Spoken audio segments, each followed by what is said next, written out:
saludarles. Estamos aquí en Converso, voces compartidas, propuestas educativas que se orientan a transformaciones profundas para el bienestar comunitario. Y pues el día de hoy estoy bien contenta porque viene Georgina Gutiérrez Alvarado, que nos viene a acompañar. Hola Gina, ¿cómo estás? Bienvenida. Gracias, Claudia. Ya, gracias. Ya vi que atrás traes un escrito que Así. dice bienvenides. Sí, sí. Pues le damos esta bienvenida a todas las personas que ven este programa y pues te agradezco mucho tu presencia aquí. Bueno, pues antes de comenzar con la presentación, recordemos que hacemos un pequeño poema siempre y entonces hoy le toca a Omar Concepción y dice, resucitando. Aprendí a querer en silencio, a resignarme sin hacerlo, a quitar estigmas a los recuerdos, a soñar despierto. Aprendí a ser otro cada día, otro como los momentos felices que se vuelven tristes si se recuerden con melancolía. Soy superviviente de lanzarme sin paracaídas a los amores de desilusiones del tamaño del horizonte, experto en equivocaciones y en operar brújulas que no apuntan a ningún norte. Me fui tantas veces que aprendí a no volver. Quise en silencio tantas veces como tantas veces a voces amé. Y después de tantas muertes, ningún mal ha sido más grande que yo, aún persisto y aquí sigo resucitando. Muy bien. ¿Cómo ves, Gina, para comenzar este programa que vamos a hablar el día de hoy sobre la salida para el SIDA es ser precavida? Pues creo que muy ad hoc, ¿no? Sobre todo cuando habla de lanzarse sin paracaídas y creo que mucho la historia de el tema que vamos a abordar el día de hoy, de la pandemia del VIH-Sida, muy en los 80s fue como personas, como sociedad civil, como individuos, como seres humanos, era mucho lanzarnos al vacío, pues, ¿no? Y tratar de ir contracorriente y sobre todo contra todo el estigma y la discriminación que sabemos que ha provocado, causado, no el VIH-Sida, sino las actitudes de las personas, ¿no? Entonces creo que queda como muy ad hoc esta parte de decir, ¿cómo me puedo lanzar en como en una aventura cuando el mundo no sabe qué hacer también? Creo que también era como enfrentar a una respuesta que el mundo no estaba preparado, como ahora la COVID. Creo que queda como más clara, ¿no? Sobre todo para las generaciones presentes, que no tienen idea de lo que vivimos en el momento las personas en los 80s, ¿no? Es decir, no hay esta memoria histórica que creo que, ojo, también nos pone en riesgo precisamente a no ser personas precavidas, ¿no? Claro. Entonces, a lo mejor ojalá y que con este programa todas y todos tus radioescuchas podamos como captar el mensaje que en el siglo XXI la pandemia del VIH sigue presente y que inclusive hay ahí un dato estadístico del INEGI que habla que hay un repunte en los casos. O sea, Claro. la fuente es del mismo gobierno, no estoy diciendo lo que a Georgina Gutiérrez se le ocurre o al Movimiento Mexicano de Ciudadanía Positiva. No, no tiene que ver con eso, sino con fuentes, digamos, fidedignas, ¿no? Que información que el mismo gobierno genera. Entonces, creo que esta parte es bien importante, Claudia, saber que siguen al alza y que no se, en algún momento que se logró controlar la pandemia, ahora de nuevo va hacia arriba en ascenso. Claro. Muy bien, pues antes de comenzar este tema, quiero presentarles quién es Georgina Gutiérrez Alvarado. Ella tiene maestría en sexualidad y equidad de género. Actualmente está estudiando el doctorado en sexología humanista. Es presidenta del Movimiento Mexicano de Ciudadanía Positiva AC. Ella es niña, mujer feminista, hechicera, soñadora, bailadora, radialista, comunicadora, loca, activista y presidenta del Movimiento Mexicano de Ciudadanía Positiva. También representa al Movimiento Latinoamericano y del Caribe de Mujeres Positivas y ha formado parte de las delegaciones mexicanas ante la ONU en la declaración de UNGAS. Ha impulsado y colaborado en la Agenda de Mujeres y SIDA, también ha aplicado pruebas de detección oportuna del VIH, sífilis, hepatitis B y C y del SARS-CoV-2. Y pues bueno, pues ella es Georgina y viene hoy a platicarnos de este tema. ¿Y por qué decimos que el VIH se le considera una pandemia, Gina? Pues más que nada al SIDA. Yo creo que ahorita conforme avancemos, Claudia, en el tema, vamos a hacer la diferenciación. Es un poco regresando a la mejor a las personas que nos escuchan, al tema de la pandemia de la COVID, que realmente lo que genera ya es la enfermedad, es como el cuadro sintomatológico, ¿no? Cuando ya tenemos el moco, la fiebre, no podemos respirar bien, eso ya es la COVID, pero en realidad lo que la provocó fue un virus, el SARS-CoV-2. Acá es exactamente lo mismo, ¿no? Entonces, realmente la pandemia en los 80 se mencionaba el SIDA, y cuando escucho mucho decir es que la pandemia que está en el mundo es una cacofonía, ¿no? Porque fíjate que pandemia viene de la expresión griega pan, que significa todo, y demos pueblo, ¿no? Entonces la palabra pandemia realmente significa que afecta a todos los pueblos, no a uno en particular, sino en el último rincón de este planeta, al igual que la de la COVID afecta el VIH. No hay ni una sola persona en este planeta que viva en la montaña más remota de cualquier país que pueda decir que el VIH no afecta su vida. Afecta la vida de toda la población mundial. Y fíjate que esta palabra pandemia aparece en francés y en español ya en la segunda mitad del siglo XVIII, un poco ligadas a las pestes que surgen por falta de higiene en Europa, sobre todo, ¿no? Sabíamos que habían heces fecales, bueno, vulgo caca, puedo utilizar palabras así llanas, ok, Claro. vulgo caca en las calles, ¿no?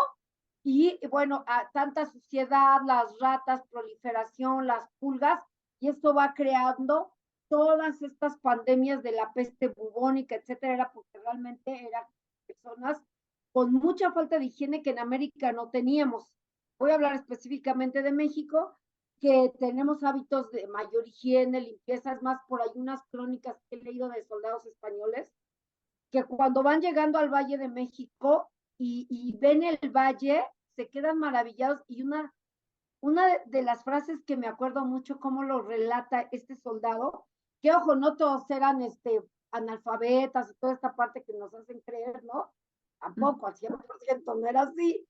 Este que escribe dice que el olor, que no había ese olor nauseabundo que había en Europa, que la gente olía, perdón por la expresión, ¿no? Indigente el día de hoy, ¿no?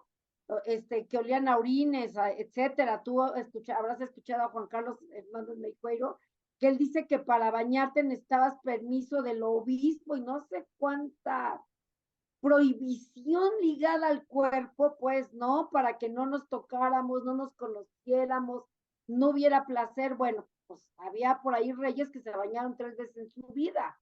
Entonces, imagínense la higiene dental, entonces, cómo olían, ¿no? Y que dice que por eso usaban los abanicos, porque pues ahí te va el olorcito, ¿no? Y por eso los perfumes. Entonces, bueno, pandemia quiere decir que afecta a todos los pueblos. Entonces, sí es como, para que esta palabra quede como clara, está presente en cualquier lugar del mundo. Oye, y hablando un poco como de estas estadísticas, por ejemplo, no sé si tendrás algunas estadísticas de la pandemia, de cuántas personas contrajeron VIH, ya sea en el mundo o también en México, si nos pudieras compartir. Claro que sí. Les voy a compartir como la información estadística más reciente que siempre sale a propósito. Bueno, primero quiero comentarles, Teodora, que todos los primeros de diciembre se hace, digamos, un eslogan, un lema. ONUCIDA es el organismo rector en materia de VIH-Sida, es decir, dicta las directrices en el mundo en materia de VIH-Sida. ONU viene de los países miembros de la ONU y ONUCIDA, ¿no? Y este Ujú. año el lema, el eslogan es igualdad ya, ¿no? Y entonces dicen por ahí estas autoridades que insta yo voy a decir a todos y cada uno de nosotros a abordar las desigualdades que están frenando el progreso para poner fin al SIDA. Había por ahí una meta para 2030 de poner fin a la pandemia del SIDA, y al parecer no vamos a poderla lograr. y vamos a decir al ratito bajo varias estrategias, ¿no? Que se pueden abordar y que si era posible, algo que se creía imposible, sí se puede con varias estrategias, no solo clínicas, ¿no? También olvidar un poco esta cosa biomédica, que cuando hablamos de la salud parece que es lo único que debe de prevalecer, sabemos que no, sobre todo en materia de VIH-Sida hay una serie de factores sociales, culturales, comportamentales que inciden en el comportamiento de nosotras las personas, ¿no? Y también compartirles acerca de lo que tú decías, fíjense, Nelson Mandela, en algún momento él dijo esta frase: nadie nace odiando a otra persona por el color de su piel o su origen o su religión. La gente tiene que aprender a odiar. Y si ellos pueden aprender a odiar, también se les puede enseñar a amar. El amor llega más naturalmente al corazón humano. Entonces, ahí nos damos cuenta, ¿no? Que hay como quisiéramos que prevaleciera como este sentido humano del amor y no de marcar a las personas diferentes, ¿no? Entonces, asimismo nos quisieron enseñar a odiar a las personas con el VIH, solo por el hecho de infectarse de un virus que ni siquiera sabían que existía. Es decir, estoy hablando, por supuesto, de todas las personas que, digamos, a finales de los 70 empiezan a tener sintomatología. Antes de darles cifras, Claudia, me gustaría decirles por qué el 1 de diciembre es el Día Mundial de SIDA. Se conmemora, no se celebra, ¿no? Porque no hay que celebrar que vino un virus. Ahorita vamos a ver a cuántas personas les ha quitado la vida.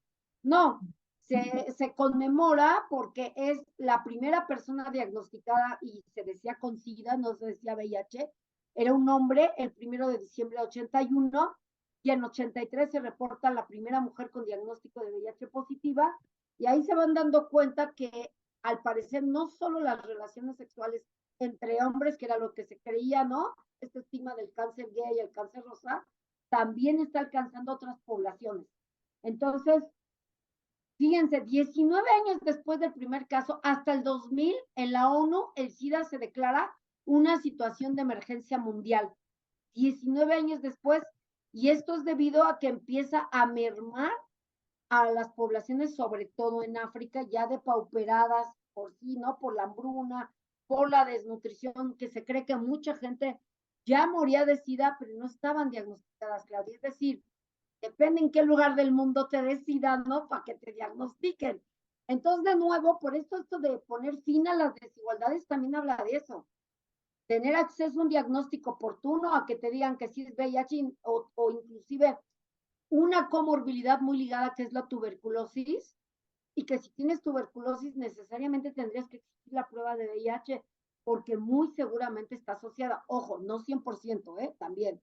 Entonces, fíjense que al cierre del 2021, no del 2022, el ONU-SIDA dice que hay 38.4 millones de personas, ahora sí, con VIH en todo el mundo. El 54% de todas las personas que viven con VIH eran mujeres y niñas, es decir, más de la mitad de la población que vive con VIH en el mundo son mujeres y niñas. 1.5 millones de personas contrajeron la infección por el VIH en el 2021 contra una meta que había de ONU-SIDA de que solamente hubiera medio millón de nuevas infecciones. Es decir, puta, la rebasamos en 3 veces, ¿no? Ahí nos vamos dando cuenta cómo no alcanzamos estas metas. Ahorita les voy a hablar de las metas.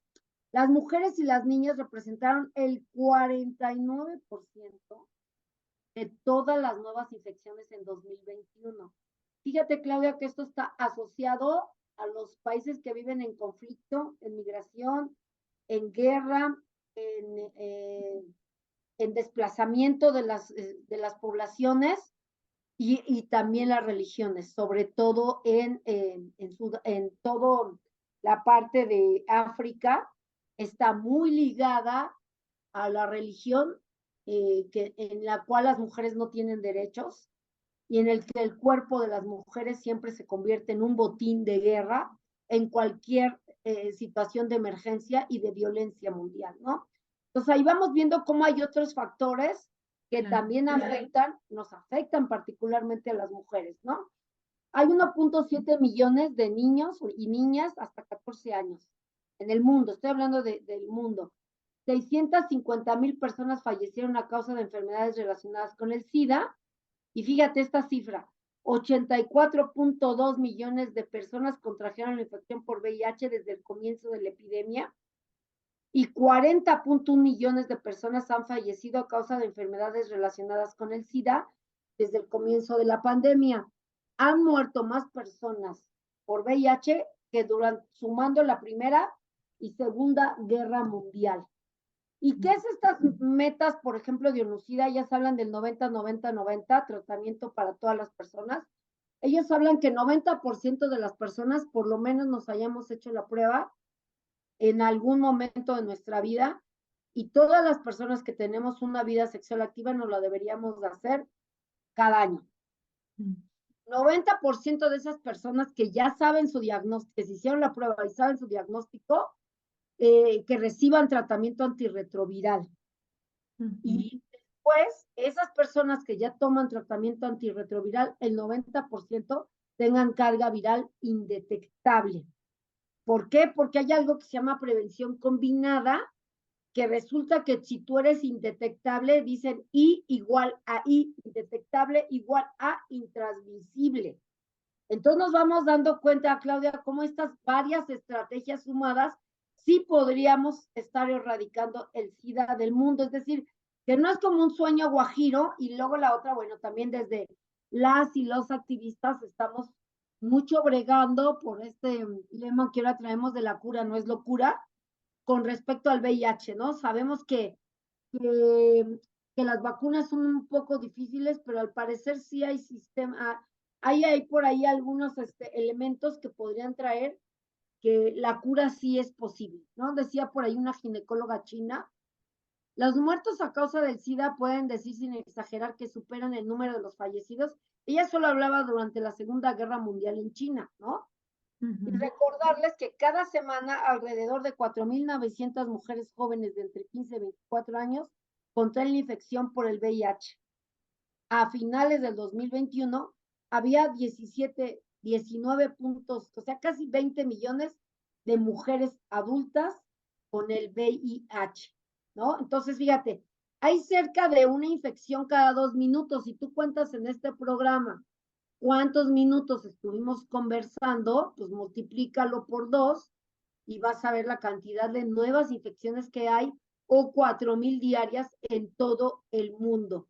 Entonces, sí, las mujeres también somos más vulnerables de 2 a 4 veces que los hombres por nuestros genitales, por biología, tenemos más mucosa, ¿no? Claro. Entonces, unos 2.500 jóvenes contraen diariamente el VIH-Sida, de los cuales 3 de cada 5 eran niñas, niñas.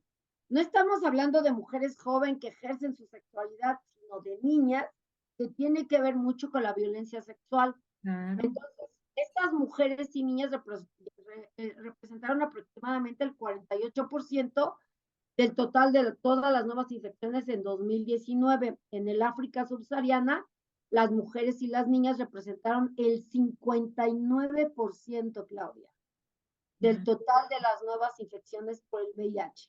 Muy En alto. 2020, un niño se infectó con el VIH cada 2 minutos. Wow. En 2020, al menos 300,000 niños y niñas se infectaron por primera vez con el VIH o uno cada 2 minutos. Y en el Caribe ya no tenemos que ir hasta África. En el Caribe, el 52% de las personas con VIH son mujeres. Entonces, bueno, ahí un poquito como para la gente vaya agarrando como un poco la onda de las cifras, ¿no? Al que le encanten las cifras, ahí están, ¿no? Entonces, ¿cómo ves, Claudia? ¿Qué me puedes como comentar? Qué fuerte, y yo creo que aquí también, además de la cuestión de la que hablas de la biología, cómo culturalmente las mujeres hemos sido educadas a como no tomar esta responsabilidad de decir, yo me cuido, sino que muchas veces dejo ese cuidado en otras personas, ¿no? Cuando yo debería de asumir también mi responsabilidad en este apropiamiento de mi autonomía, corporal. y que eso también pues tenemos que trabajarlo, ¿no? En cuestiones de la educación sexual integral, esta visión de la mujer, de que pueda apropiarse de su cuerpo, de que pueda también exigir en una práctica que sea protegida y que además no se exponga a estas situaciones de riesgo que muchas veces pues porque convencen o porque muchas veces también influyen, ¿no? En la posibilidad de decir, tener una práctica sin protección y la mujer muchas veces le cuesta trabajo, pues imponer esta parte de decir, oye, no, yo quiero una práctica sexual protegida e inclusive hasta tener, una misma, el preservativo en la mano, para protegerse. Creo que eso también influye en muchos sentidos en cómo hemos sido formadas las mujeres. No sé tú qué Fíjate, opinas. Claudia, que solamente me gustaría hacer como una acotación. Ujú, Creo que esto también lo decimos mucho desde el privilegio de ser mujeres que hemos estado en la academia, de ujú, ser mujeres urbanas, ¿no? ujú. Citadinas, y como con otro contexto.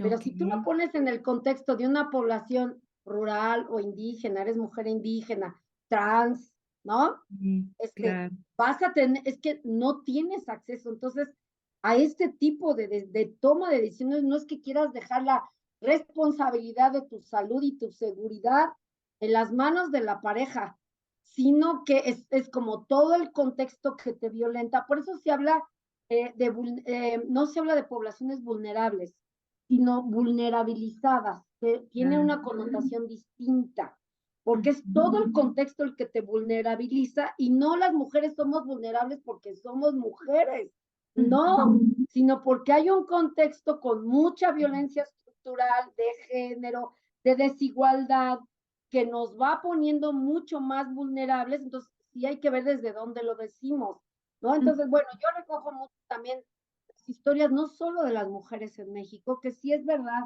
que, por ejemplo, muchas de ellas, ¿qué quieren? Yo coordiné un grupo de mujeres con VIH durante muchos años y no exagero si te digo que el 95% de ellas sí manifestaban que se daban cuenta que sus esposos les eran infieles, ujú. eh, inclusive sospechaban que eran bisexuales, no lo decían así. Eso es también como un eufemismo muy acá, de verdad, desde las que andamos en el tema de la sexualidad humana, ¿no? Entonces decían, no, pues yo, de verdad, de repente yo decía, ay, ¿cómo está viendo ese hombre, no? ¿Por qué voltea a ver a esa persona trans? Entonces era como mucho empezar a cuestionarse, o que dije, cuando yo le dije, oye, vamos a usar condón, lo que sucedió fue que me metió una golpiza. Y me dijo, ¿cómo? ¿Con quién me quieres ser infiel? ¿O que ella eres una puta? Es decir, hay Claro. que entender también el contexto en el que nos movemos las mujeres, porque sí tenemos otros factores por ahí que algunas autoras dicen de vulnerabilidades asociadas, ¿no? Es decir, le va suma y suma y suma y dices, puta, esta pinche carga no la puedo aguantar. ¿En qué momento puedo decidir yo usar un condón? A mí me gusta decir condón, por cierto, odio la palabra preservativo, se me hace, bueno, no quiero invitar a nadie, pero sí conservadora, ¿no? Y sí muy desde una imposición de cualquier iglesia, no solo católica, desde cualquier iglesia, ¿no? Entonces, Ujú, bueno, a mí me gusta decir condón, y sigo diciendo condón masculino y femenino, ahora dicen que interno y externo, o sea, es que sabes que de nuevo tú que eres comunicadora, Claudia, sabes que pues, como hablamos, comunicamos. Y claro. entonces de nuevo invisibilizar, nos costó tanto trabajo el condón femenino, meterlo al cuadro básico de medicamentos, o sea, no es decir que tengo una clave en el sector salud, en el IMSS, en el ISSSTE, en los sistemas de seguridad social que existen en el país, para que ahora me vengan a decir que el condón interno, entonces yo la verdad digo, me vale lo que digan, yo de nuevo como mujer recupero ese derecho de decir condón femenino, me Claro, siento una herramienta que tengo más en mi poder y claro, pues, ¿por qué entonces las mujeres universitarias se siguen infectando de VIH? Porque claro. la mayor población joven que se infecta es de 15 a 24 años. Ujú, Entonces, en lo urbano ya estás hablando de mujeres que están escolarizadas dentro de un sistema académico y que entonces no agarramos la onda, ¿no? Decir en qué momento bajamos la guardia para confiarnos y también la construcción del amor romántico, ¿no? Que también claro. lo has abordado acá, cómo nos hace daño, cómo nos vuelve a vulnerar. Entonces, para que veamos por qué es tan difícil erradicar el SIDA del mundo. No Claro. solo tiene que ver con una pastilla, con indetectable igual intransmisible, con el PrEP, con el PEP, que espero que me dé tiempo de abordar, ¿no? Porque también eso es muy importante. Mujeres que han sido violentadas sexualmente, ¿qué es lo que pueden hacer? El personal de salud también. Entonces, ojalá y nos dé tiempo, Claudia, y si quieres nada más redondear con las cifras de México para que la gente no se quede con las dudas, ¿no? Claro, Porque eso no sí. las he mencionado, si tú quieres las menciono, Sí, ¿no? Gina, Y sí, de sí me manera muy gustaría, rápida. antes de que comentes las cifras de México, poner mucho énfasis en esta parte que mencionas que efectivamente tenemos que contextualizar y que hay una visión también, por ejemplo, esto que hablabas, cómo se ha incrementado en la pandemia también el abuso sexual infantil, las niñas, ¿no? Que llegan también por cuestiones de violación, o sea, todas estas situaciones donde ellas no tienen ni siquiera una conciencia, ¿no? De lo que ocurre y que finalmente se vulneran fuertemente en estos aspectos, donde frente al abuso, pues no hay protección alguna. Entonces, creo que esto también es muy valioso, esto que comentas, y en las comunidades, como bien señalas, indígenas, ¿no? Yo acá trabajo en Campeche, en comunidades indígenas, y veo en Mayablantes, y veo esta situación de cómo muchas de las niñas tuvieron que dejar sus estudios por el cuidado de los niños, por la cuestión del patriarcado, toda esta visión de desertar de la escuela, y que finalmente, estando en casa, están expuestas totalmente a una cuestión de abuso sexual, donde no hay en ningún momento una cuestión de conciencia o de prevención, ¿no? Entonces, esta parte, qué bueno que la señalas y que la comentas, Gina, y pues bueno, vamos con las cifras en México.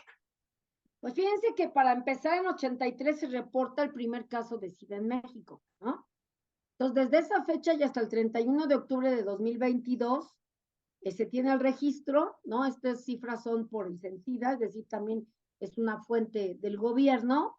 Se estima que hay 360,000 personas viviendo con VIH, hombres el 80%, mujeres el 20% y menores de 15 años todavía lamentablemente casi el 1%. O sea, a las mujeres le podrías quitar el 20%, ponerle 19% y el 1% a la niñez, ¿no?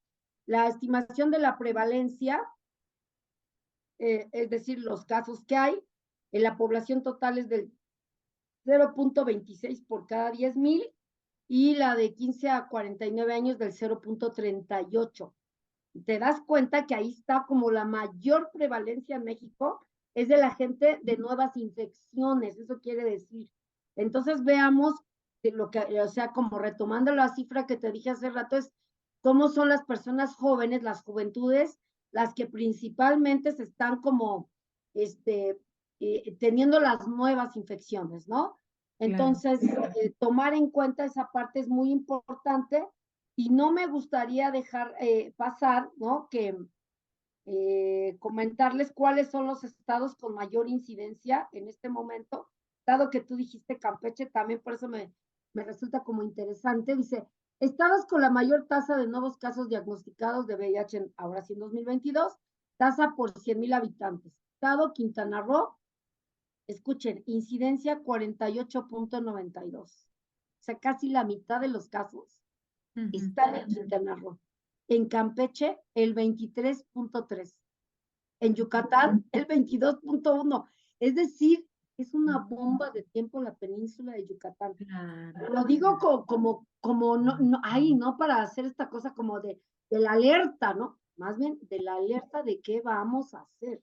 Claro. En Colima, el 21.88 sí está ligado al turismo, ni modo, es una realidad, ¿no? O sea, sí hay que mencionarlo. Y en Tabasco el 17.86. Y el estado que sigue, por ejemplo, es Veracruz. Solo que de ese no pude conseguir la cifra. Pero sí, esta tasa es por cada 100,000 habitantes. Entonces, en realidad sí tenemos una especie ahí como de una alerta muy grande en el sureste del país. Entonces, no hay que echarlo en saco roto. Y bueno, sí me gustaría también comentar, Claudia, que en México, pues sí, también la mayor, hay unas poblaciones que se llaman aquí en el tema del VIH poblaciones clave, también designadas por UNUCIDA, y ellos dicen que la mayor parte de las personas que más se infectan también son trabajadores y trabajadoras sexuales, ojo, y sus clientes, porque el cliente le paga más al trabajador o trabajadora sexual para no usar condón, y bueno, Claro. ahí está el puente, ¿no? Hombres homosexuales que tienen esta identidad y también hombres que tienen sexo con hombres. ¿Cuál es la diferencia, Claudia?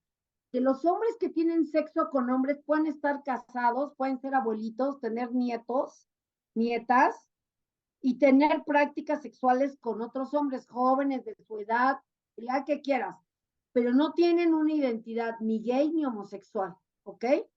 Personas que se inyectan drogas también, personas transgénero y sus parejas sexuales también, o personas en prisión o bajo reclusión de otra clase, son los grupos de población clave especialmente vulnerables al VIH y con frecuencia dicen los que carecen de un acceso adecuado a los servicios, ¿no? Entonces, como que por ahí a mí me gustaría ya como cerrar esta parte como epidemiológica en cuanto al tema del VIH, quizás solo saber que mujer y embarazo, por ejemplo, la ENSALUD, la Encuesta Nacional de Salud y Nutrición, en 2021 reportó que 66 y 79% de las mujeres embarazadas, fíjate, del 66 a menos del 80, se les realizó la prueba de detección de sífilis, que también es un grave problema, ¿no? En la cuestión prenatal o de la transmisión vertical de sífilis a las y los bebés, ¿no? Durante la atención prenatal respectivamente. Y fíjate este dato, también de esa misma encuesta dice, eh, porcentaje de mujeres que viven con el VIH con resultado positivo, fíjate, en la prueba de detección de cáncer de cuello uterino, es decir, van las mujeres a hacerse su papá Nicolau, les detectan el cáncer de cuello uterino, les ofrecen la prueba, ¿no? Con lesiones precancerosas, ¿eh? Les ofrecen la prueba y fíjate, qué porcentaje tan terrible salen positivas? De 15 a 19 años, el 60%. De 20 a 24 años, el 40%. De 25 a 29 años, el 14.1%. De 30 a 49 años, el 11.1%. De 50 años y más, el 11.9%. Entonces, la violencia contra las mujeres y las niñas es uno de los principales impulsores de la pandemia del VIH-Sida. Entonces, bueno, pues yo creo que sí tendríamos que estar tomando acciones mucho más asertivas y preventivas en todo el tema del VIH, ¿no? De detección oportuna que no hay. Ahí te quiero compartir también una cifra también del INEGI que la acaban de postear ayer. Según el INEGI informa que de 2002 al 2021, es decir, todo el periodo de estos años, fallecieron por enfermedad de VIH 97.205 personas, aproximadamente 4.860 por año. Y las detecciones de nuevos casos entre la semana epidemiológica 46 de 2021 y 2022 crecieron en 18.7%. Muy alto.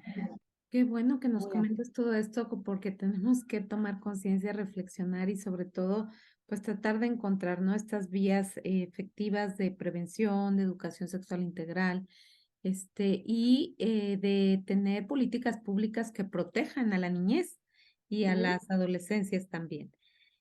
Bueno, hablando de esta parte un poco, sabemos que el VIH no se contagia, aunque muchos médicos y médicas aún lo comentan de esa forma, sino que se transmite. ¿Nos quisieras un poco como abonar en esta parte y cuáles serían esas vías de transmisión del VIH? Fíjate, gracias, Claudia, porque me ha estado dando como que me jalan de los pelos públicos, ¿no? Ahora cada vez que escucho a un médico o una médica decir, el VIH se contagia, fíjate, contagio viene de contacto. Y retomando la pandemia de la COVID, por ahí decían era el típico achú, ¿no? Es decir, que todas estas vías salival, ¿no? Todas estas gotículas que le llaman, entran por las mucosas, la nariz, los ojos, y nos contagiábamos del SARS-CoV-2, de nuevo del virus. No me contagiaba de la COVID, sino del virus, que me iba a causar con los 2, 3 días la COVID. Ahí sí digo, es de rápido avance, ¿no? El VIH no tiene ese sistema. El VIH se transmite porque se transmite a través de 3 vías. Vía de sanguínea, que puede ser por un paquete de sangre infectado con VIH, o por usuarios de drogas inyectables que comparten jeringas. Son como las dos principales, digamos, vías con la sanguínea. Luego viene la vertical o perinatal, que es de una mujer embarazada con VIH, hay que aclararlo, ¿no? Porque luego la gente entiende lo que quiere. No, tiene que tener VIH para transmitir el VIH, si no, no puede pasárselo a su producto, ¿no? Esa es la otra. Y la de que mayormente la gente se infecta, el 99% de la gente se infecta es a través de, voy a poner el apellido, y bueno, y voy a utilizar un término más coloquial acá, ¿no? Luego, allá las y los sexólogos somos medio exquisitos, pero aquí son, para que la gente entienda, son las relaciones sexuales sin protección. No solo es por coger, Claudia, es por coger sin protección, ¿no? Es decir, yo puedo seguir teniendo todas las prácticas que a mí me gusten, que se me da la gana, en la posición que quiera. Si lo hago con un método de barrera, con un método de protección, muy seguramente no voy a adquirir el VIH. Si yo tuviera VIH, lo transmito, pero si no lo tengo y alguien me lo transmite, yo lo adquiero. ¿Ok? Entonces, sí es muy importante tu pregunta. Gracias por hacérmela, Claudia, porque la verdad es que me ha jalado de los pelos. Oye, que a 41 años sigamos diciendo contagio y ojo, esta palabra contribuyó al estigma y la discriminación, de no querer ni el personal de salud acercarse a personas VIH positivas. Hoy se dicen personas con VIH, ¿no? Ya no se dice, desde el siglo pasado, no se dice seropositivas también, y lo escucho de nuevo. Decía por ahí una inmunóloga mexicana que un día la escuché en una conferencia en San Francisco, decía, bueno, es que si decimos seropositivas, ¿a qué? Porque la población mexicana somos seropositivas a todo lo con lo que nos vacunan desde la niñez, ¿no? Entonces, ¿qué contra la polio? ¿Qué contra esta que no, la viruela, ¿no? La que nos hace esta bolita ahí en el brazo. Es decir, contra todas las vacunas que nos ponen, somos seropositivas. En realidad, todas las personas somos seropositivas, viéndolo así, ¿no? Entonces, no se dice seropositivas, no se dice portadoras, es un término súper estigmatizante, ¿no? Porque si, me acuerdo que una amiga decía, pues yo soy portadora también de buenas noticias, no solo del VIH. Entonces, soy portadora de la solidaridad, soy portadora de la sororidad entre mujeres, soy portadora de la información. ¿Por qué un virus y un estatus serológico me tiene que definir? Inclusive, fíjate, Claudia, que en algún momento de esta historia del SIDA, de la respuesta al VIH-SIDA, que no se dice lucha contra el SIDA, aunque yo estoy ahí peleando con el término, porque es un término que implica violencia, es un término bélico. Entonces dice respuesta. Pero en México creo que regresamos, en la actual administración, a decir la lucha contra el SIDA, porque tú sabes que nos recortaron todos los recursos, ¿no? Entonces no hay articulación con la sociedad civil, no hay acciones de alianzas de personas que tenemos más de 34, 35 años trabajando en la agenda del VIH-Sida, que estamos súper profesionalizadas como personas, como activistas, y que el gobierno ha querido desoír, ha hecho oídos sordos, ¿no?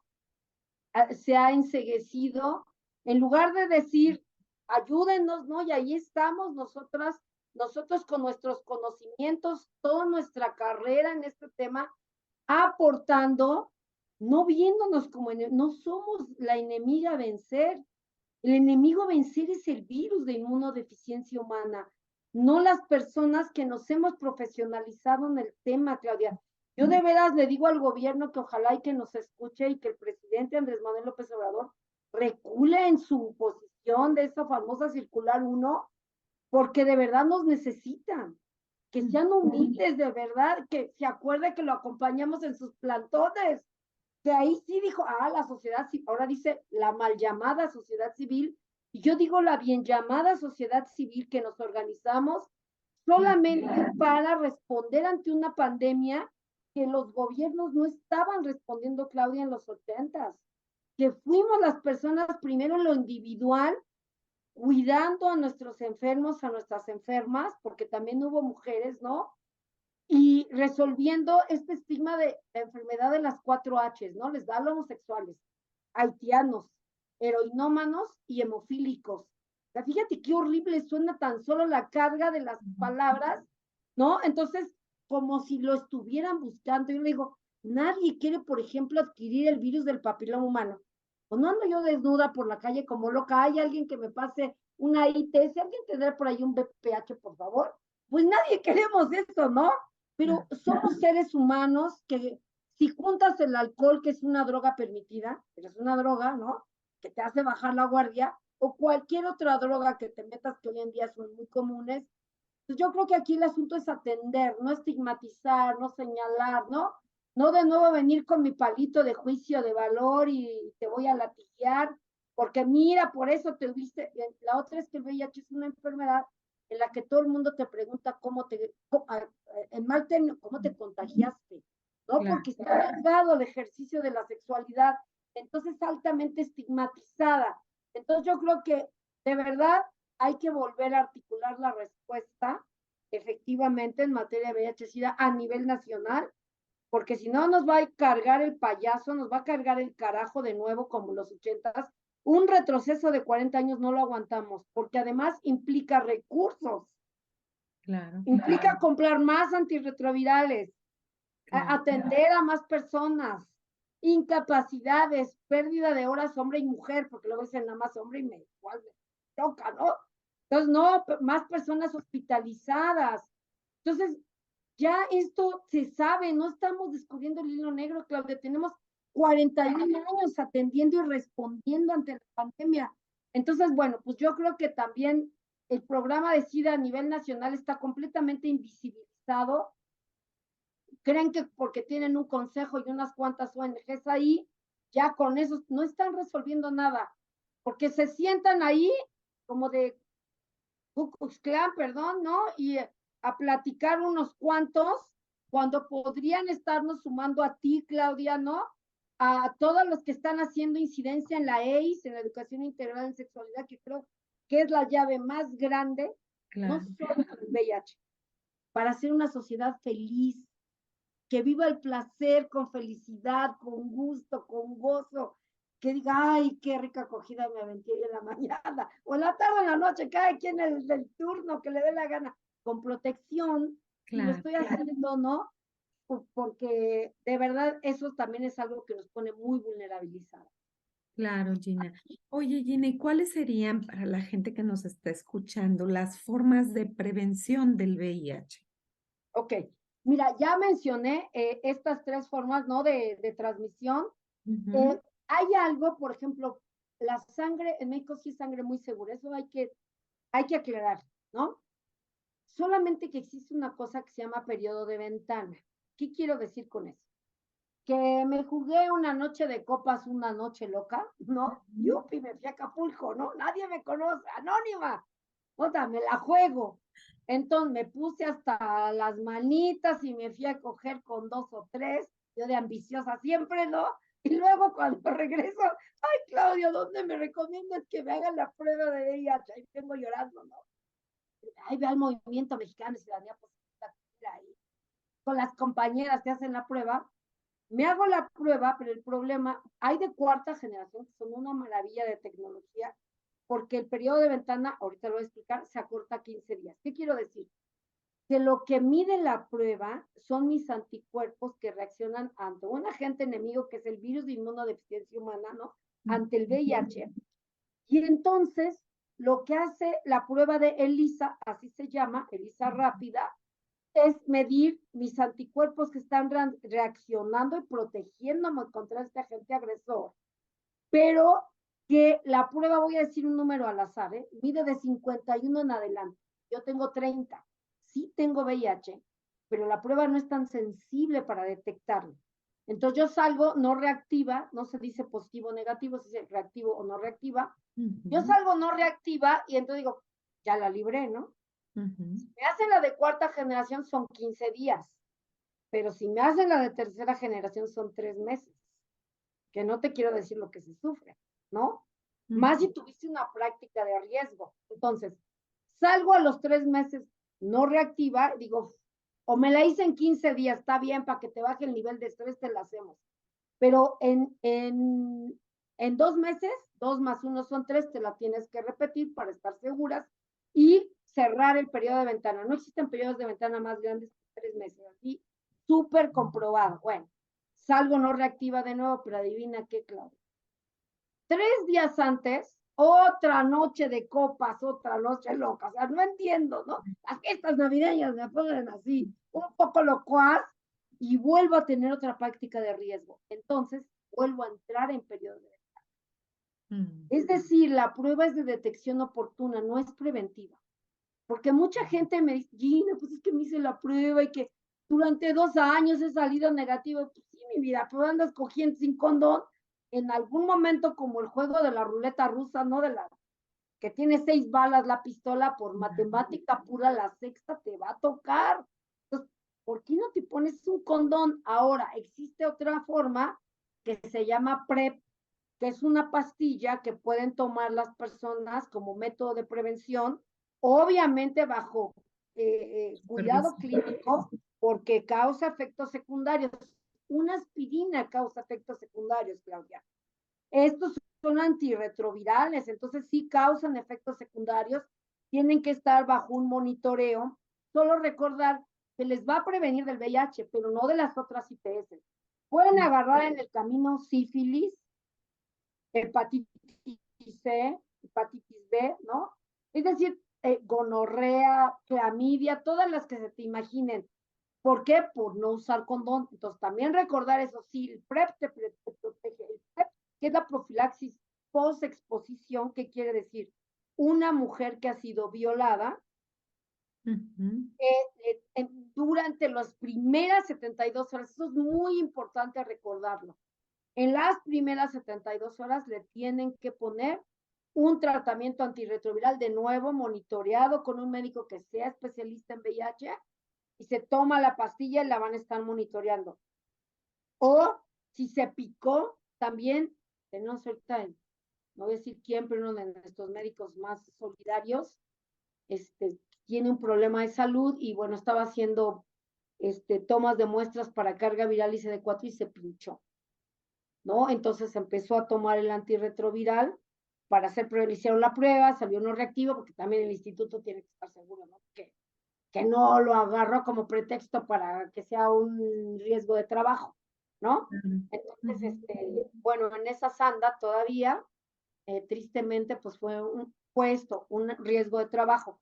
Entonces, recordar, pues, estas partes con las que regreso a la sanguínea, que entonces en realidad llego a un hospital porque me atropellaron, necesito una transfusión sanguínea, me pongo loca, no me pongan qué tal que tenga VIH o hepatitis C. Bueno, que era la hepatitis C se cura. Hay un tratamiento que cura la hepatitis C, ¿no? Entonces decir, pues sí, pero me la ponen o me muero desangrada, ¿no? Entonces, no hay mucha opción. Hay que aceptar la transfusión sanguínea, que es muy segura. Hay una posibilidad, sí, pero les digo, ¿hay sangre 100% segura? No. Pero ¿qué es lo único 100% seguro en la vida, Claudia? La muerte. No, lo demás son probabilidades estadísticas. Hay que ponérnoslo. O los usuarios de drogas inyectables que comparten jeringas. Bueno, la otra es que fíjate que para que el VIH entre en mi organismo, necesito una puerta de entrada, que puede ser una mucosa o una herida. ¿Dónde tenemos mucosas? En la boca, ¿no? Los ojos, sobre todo recordar los de los bebés, o los médicos cirujanos, que por eso ahora usan gogles o caretas, porque les brincaba la sangre a los ojos y había mucha infección por hepatitis C, por ejemplo, ¿no? Ahora les hacen pruebas de todo, pero ojo, también la hepatitis C pueden estar en periodo de ventana.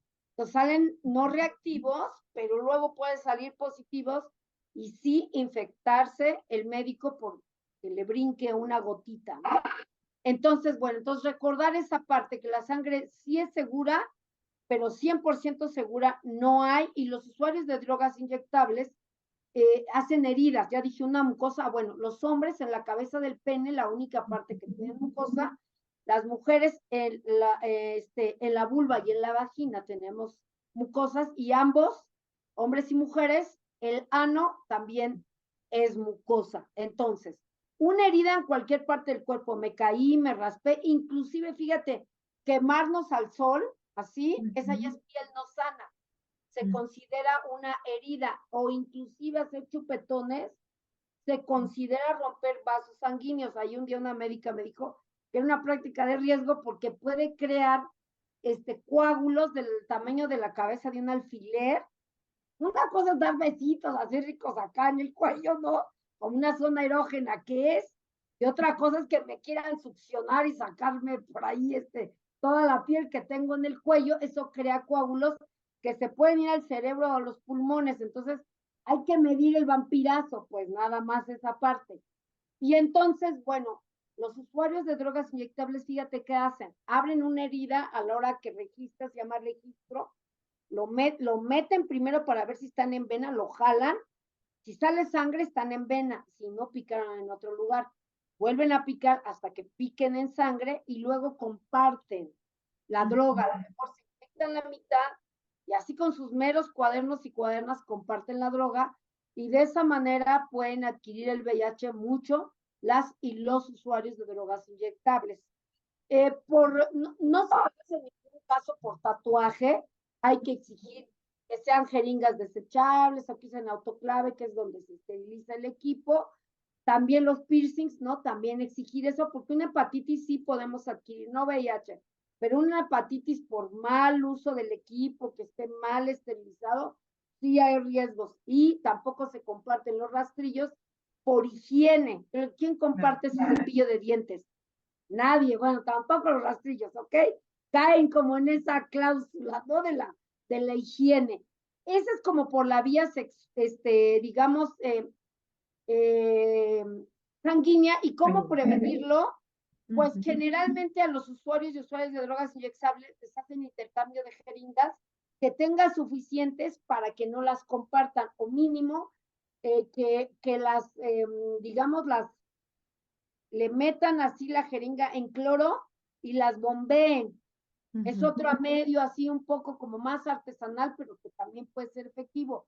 Y la sangre, pues que tenga una etiqueta fluorescente que dice libre de hepatitis, VIH, sífilis, ¿no? O sea, sí hay sangre segura en realidad. La vertical, que es de mujer embarazada, bebé, fíjate que mientras están adentro de la placenta están seguros. Está seguro el producto. ¿Por qué? Porque el virus del VIH es muy grande y no traspasa la placenta. Eso es maravilloso, ¿no? Porque realmente se infectan cuando pasan por el canal vaginal. ¿Te acuerdan los ojos? Los bebés en un acto reflejo van a abrir los ojos y van a entrar en contacto con los fluidos de la mamá, incluida sangre. Yo no sé, yo no tuve hijos, Claudia, no sé si tú ya dijiste que sí. Pues cuando sale la cabeza produce sangrado, ¿no? Imagínate, por ese canalito sale una cabeza, claro que produce sangrado, digo, no para que nos desangremos, pero se produce. Y entonces se hace mucho el bebé intercambio con los fluidos de la mamá, incluida la sangre. Claro. O cuando les cortan el cordón umbilical, hay un juego de sangre que va y viene. Ahí también se puede infectar. Y mayoritariamente, ya no dije cuáles son los fluidos que transportan el VIH. Para adquirir VIH, puerta de entrada, mucosa o herida. Fluidos que transportan VIH de mayor a menor, sangre 100% infecciosa. Ok. Luego, leche materna. ¿De qué se alimenta el virus de la inmunodeficiencia humana? De nuestras defensas y de nuestras proteínas. No le gusta cualquier cosa, le gusta lo mejor de lo mejor. Es un virus como muy exquisito, si te das cuenta. Bueno, ¿por qué a las mujeres embarazadas les dicen que amamanten a los bebés? Para que les den ¿qué? Anticuerpos, defensas. Entonces, hay algo que se llama carga viral, son las copias que el virus hacen por cada gotita de los fluidos que estoy mencionando. Por ejemplo, de sangre, ya dije 100%, de leche materna tiene una carga viral muy alta. ¿Por qué? Porque ahí está el virus, está en su medio ambiente.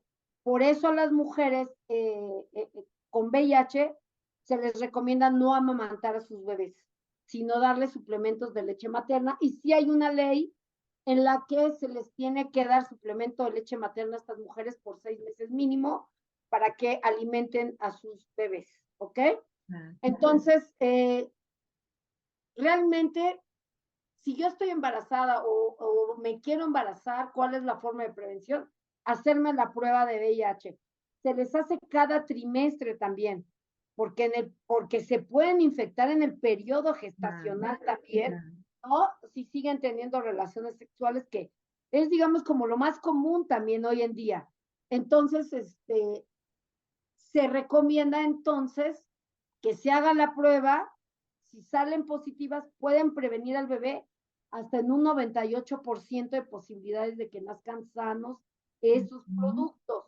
¿Cómo? Les van a dar tratamiento antirretroviral en X mes del embarazo, antirretroviral vía endovenosa en el momento del parto, lo van a tener por cesárea y no los van a amamantar, y al bebé de cualquier manera, el primer mes de vida le van a dar tratamiento antirretroviral como profiláctico. Entonces, de esa manera podemos proteger muy bien a la niñez. En Cuba erradicaron el VIH en niñez, no nacen niños ni niñas con VIH, y en Puerto Rico. Son los dos países, digamos, de América que han logrado controlar la transmisión de la vía perinatal o vertical se llama. La última, la más común, la de relaciones sexuales sin protección. Claro. Entonces, esa es voy a hablar de la de menor a mayor grado, ¿no? Práctica boca-pene. Fíjate que como los hombres tienen muy poca mucosa, tienen menor riesgo de adquirir. Yo digo que la puerta de entrada de un hombre es como la puerta de un departamento. La de una mujer es como la de una residencia, porque vulva y vagina tienen mucho más mucosa. Claro. Pero ojo, si los hombres tienen una ITS, una infección de transmisión sexual no detectada, van a tener dos puertas de entrada. En el orificio uretral, aunque no les duele, no les arde, no nada, tienen heridas. Entonces tienen dos puertas de entrada, mucosa y herida.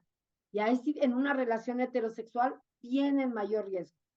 Las mujeres, pues ya, solamente por el tamaño y la mucosa que tenemos, pero entonces a ellos, haz de cuenta, si tienen una ITS, que sí coadyuva a adquirir el VIH, van a tener la puerta de entrada como nosotros, como una residencia.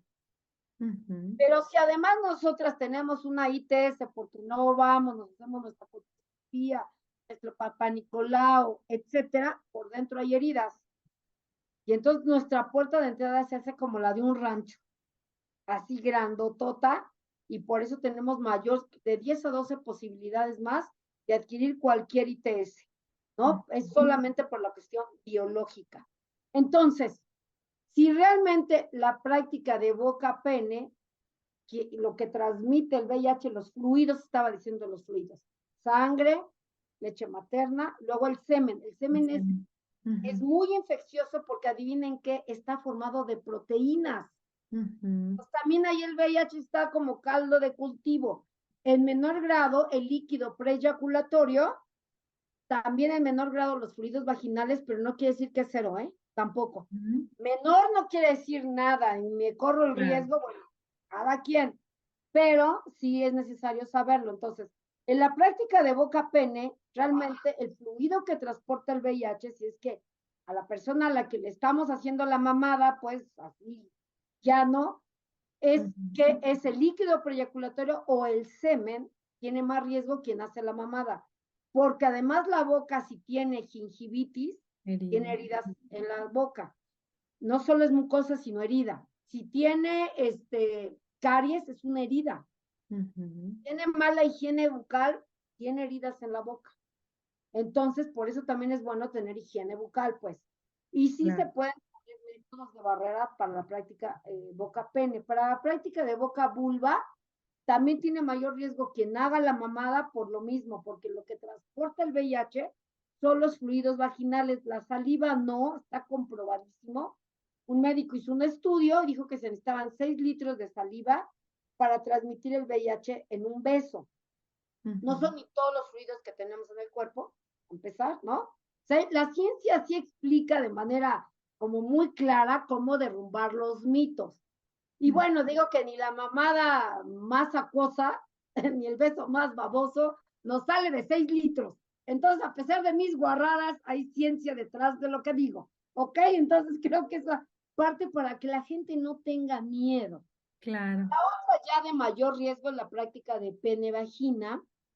Si él tiene VIH y ella no, va de nuevo, la transmisión es a través del líquido periaculatorio y el semen que se deposita en la vagina y fíjense ahí lo que pasa.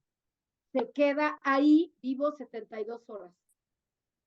Claro. Por eso también quien hace el método del ritmo, digo que es como bailar con 2 pies izquierdos, a quien no se quiere embarazar, ¿no? ¿Por qué? Porque pues si estaba infértil, pues sí, mi vida, pero ahí estos pequeñitos ahí se quedan vivos 72 horas y pueden en algún momento sí producir un embarazo, ¿no? Entonces, sí es importante saber que tiene 72 horas el virus para encontrar una puerta de entrada. Por eso las mujeres tenemos mayor riesgo, ¿ok? Si es al revés, ella tiene VIH y él no, su puerta de entrada es la cabeza del pene. Es poco riesgo y menor riesgo, pero si tiene una ITS no detectada, tiene también mayor riesgo. Y la de mayor riesgo, ni modo, porque así es, la tengo que matar, es la práctica de pene-vagina, perdón, pene-ano. De nuevo, el ano es una mucosota. Bueno, es una mucosa que llega hasta adentro, ya hasta donde está toda la sangre y todo, ¿no? Por ejemplo, cuando hacen el de la próstata o a la gente que le gusta hacer esta práctica de meter, que se ponen un guante largo hasta acá, hasta el codo, y luego meten la mano por el ano. Si meten la mano por el ano, van a tocar por ahí los intestinos y todo, es decir, ya todo el sistema circulatorio, la sangre que está ahí. Entonces, fíjense, se deposita el semen en el ano y también es una especie de esponja, al igual que la vagina, y se absorbe. La otra es una práctica sexual que si no se sabe hacer, va a romper vasos sanguíneos. No va a escurrir de sangre el ano, pero inclusive microscópicos tienen toda la puerta de entrada muy grande de la mucosa y de heridas. Entonces hay que saber practicarlo. Boca, pene, prevención, condones de sabores, no sean codos, por favor, porque el látex sabe horrible, horrible, horrible, y nadie me lo contó, ¿no? Entonces, por favor, hay que usar condones de sabores. O el condón que conocemos, ponerle lubricante a base de agua de sabor. Y entonces yo les digo que hay de todos los sabores, de chocolate si estás deprimida, de menta si no te lavaste los dientes, ¿no?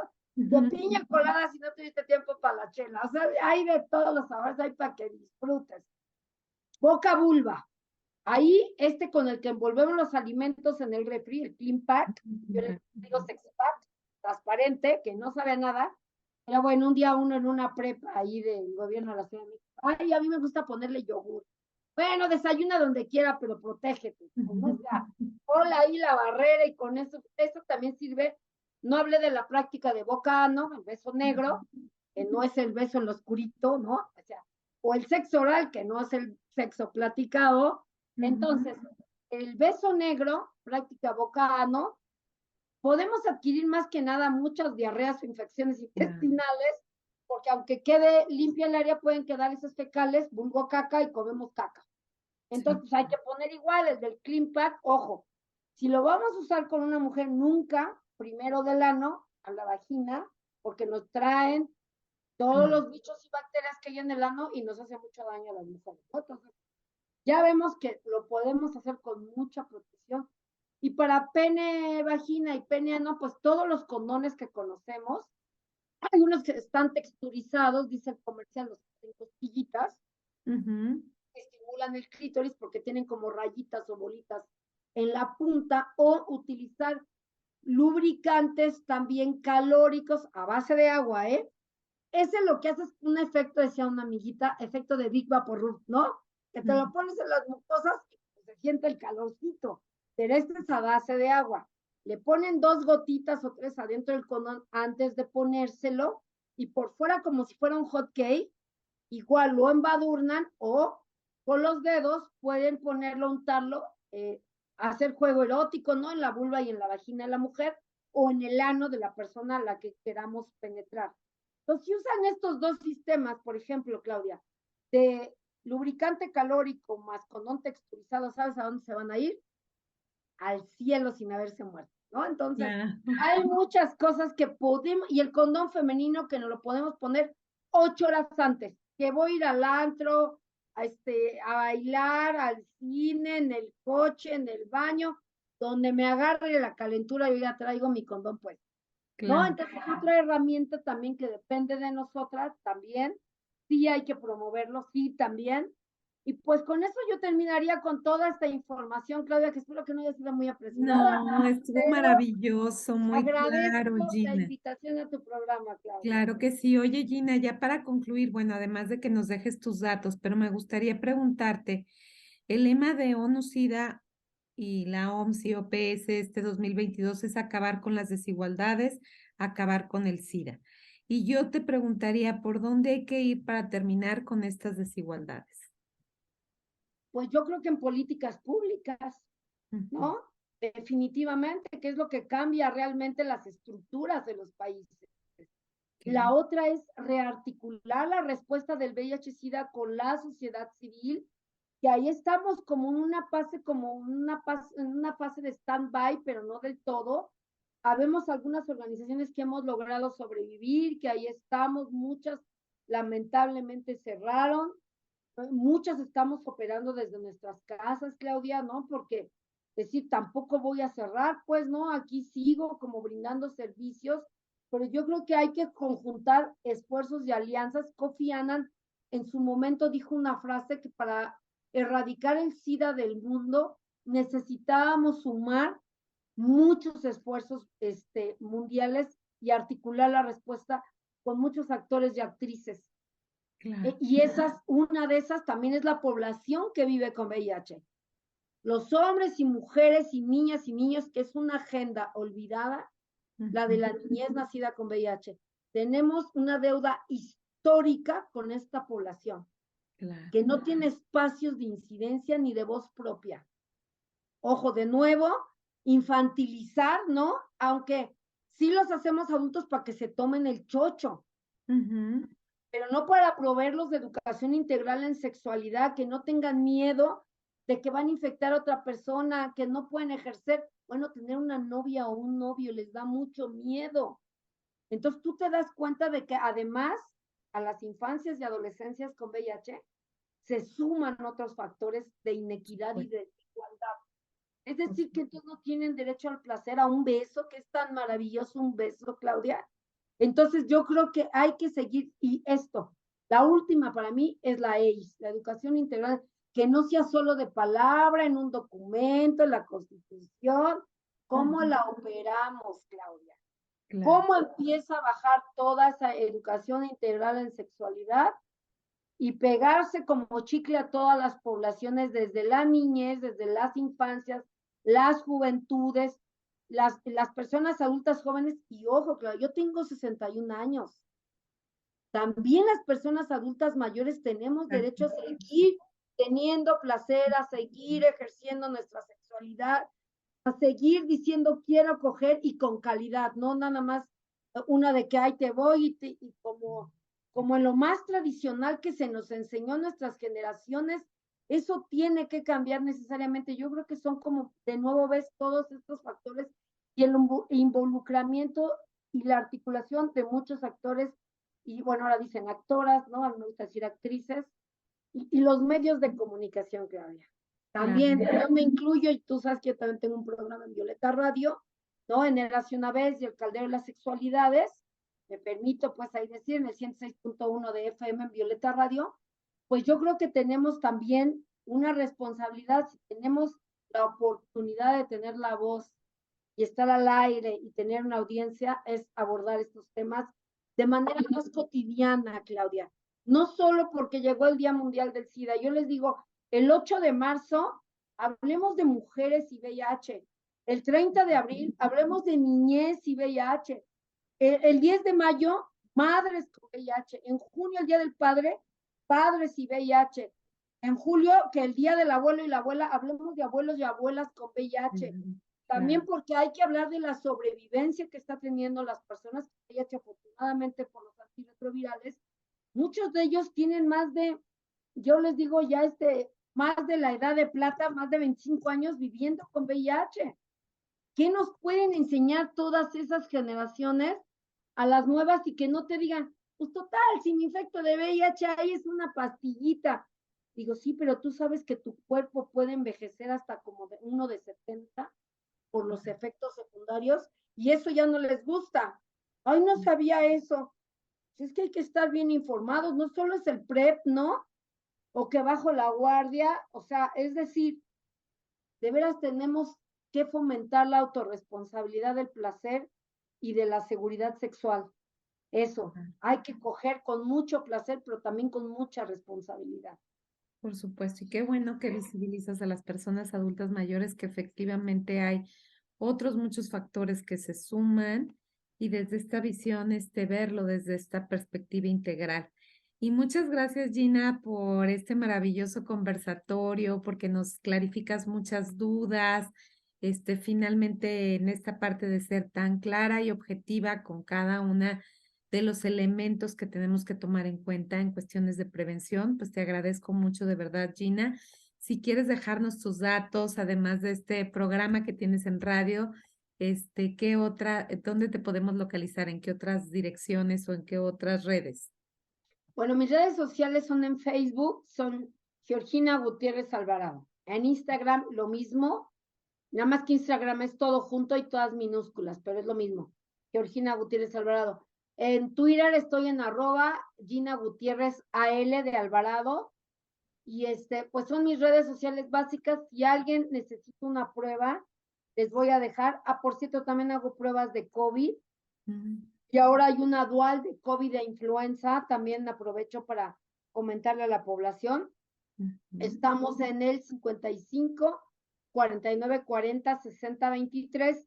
Y en Violeta Radio yo tengo dos programas, lo repito, uno que se llama Eras una vez los jueves de 3 a 4 y El Caldero de las Sexualidades de 4 a 5 en Violeta Radio en el 106.1 de FM o www.violetaradio.org.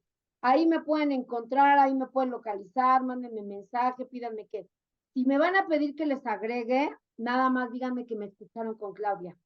Porque también luego de repente no sabe la gente que se quiere colar para ligar y para molestar. De verdad también hay mucho acoso en las redes sociales. Y aunque tengo 71 años, todavía tengo mi pegue. Entonces, porfa, nada más díganme qué es el programa de acá del conversatorio con Claudia y con les agregaré. Muchas gracias, de verdad, Claudia, te lo agradezco infinitamente porque esta voz que esté en otros espacios, no solamente los propios, pues es fundamental. Claro, Gina, muchísimas gracias. Y no se olviden de ver estos conversatorios con personas expertas en temas de sexualidad, psicoterapia, educación, salud. Y también vernos cada jueves en Converso a la 1 de la tarde en vivo, en radio en vivo, con distintos temas en torno a la sexualidad. Muchísimas gracias, Gina. Espero verte en persona pronto para darte un cálido abrazo. Gracias, Y igual. mil gracias por dejarnos todas estas dudas que traíamos tan claras. Gracias, Gina, que estés muy bien. Gracias, Clau. Gracias al conversatorio, gracias a toda tu audiencia. Un Claro gran que sí. abrazo. También un gran abrazo de Navidad y Año Nuevo. Lo mejor, de lo mejor, de lo mejor. Bendiciones infinitas para todas las personas. Muchísimas gracias, Gina. Nos vemos muy pronto. Hasta luego. Hasta luego.